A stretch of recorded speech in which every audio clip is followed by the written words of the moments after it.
intinya sesi itu adalah jual beli piutang atau jual beli tagihan. Ini kunci.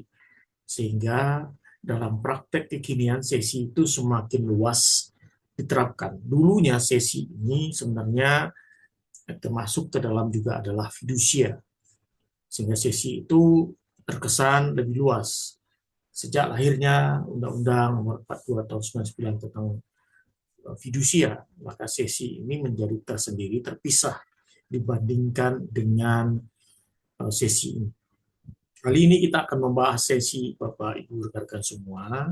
Tadi sudah kita jelaskan dan sebutkan sesi ini adalah jual beli tagihan ya.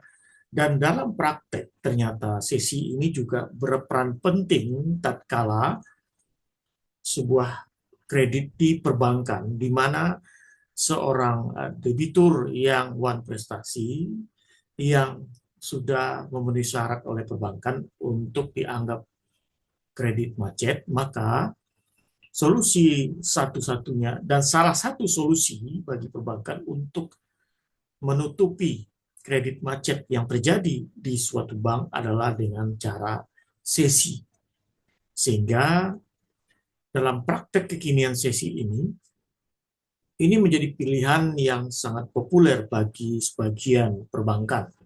Di samping proses yang biasa dilakukan dengan cara lelang oleh KPNL dan juga dengan cara-cara lain seperti AIDA atau agunan yang diambil alih.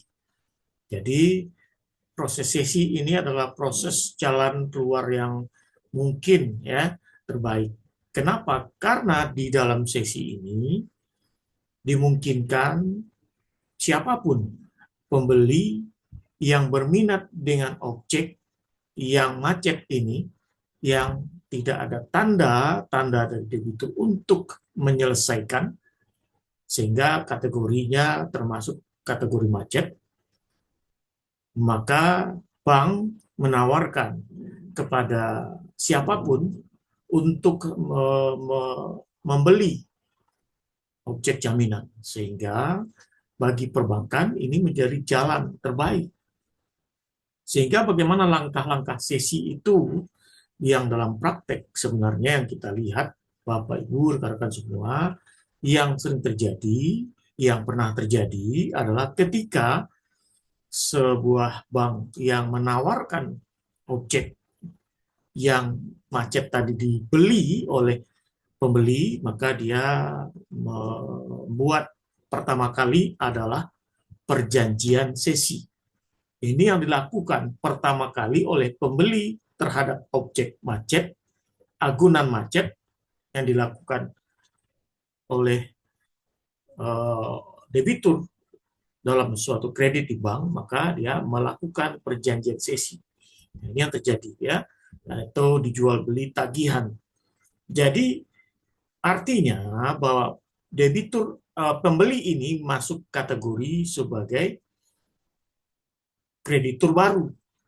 Ya, kreditur baru. Kenapa kreditur baru? Sedangkan debitur tadi sudah dinyatakan tidak ada tanda-tanda untuk menyelesaikan atau kredit macet, kategorinya adalah dia sudah secara de facto sudah menyerahkan bulat-bulat objeknya kepada siapapun dan membolehkan termasuk bank sendiri, dan tentu saja ketika bank menawarkan kepada pembeli, dia dibeli, kemudian membeli dengan cara perjanjian sesi.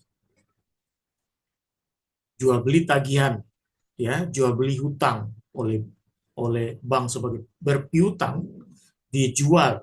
Maka ini sering acap kali terjadi adalah jual beli sesi, ya. Ini sudah sesuai dengan pasal 613 KUH Perdata. Sudah sesuai dengan. Kemudian bagaimana prosesi balik namanya? Nah, prosesi balik nama inilah yang kemudian masih sangat diperlukan peran dari debitur, yaitu dengan surat kuasa, surat persetujuan, dan itu harus diminta oleh bank.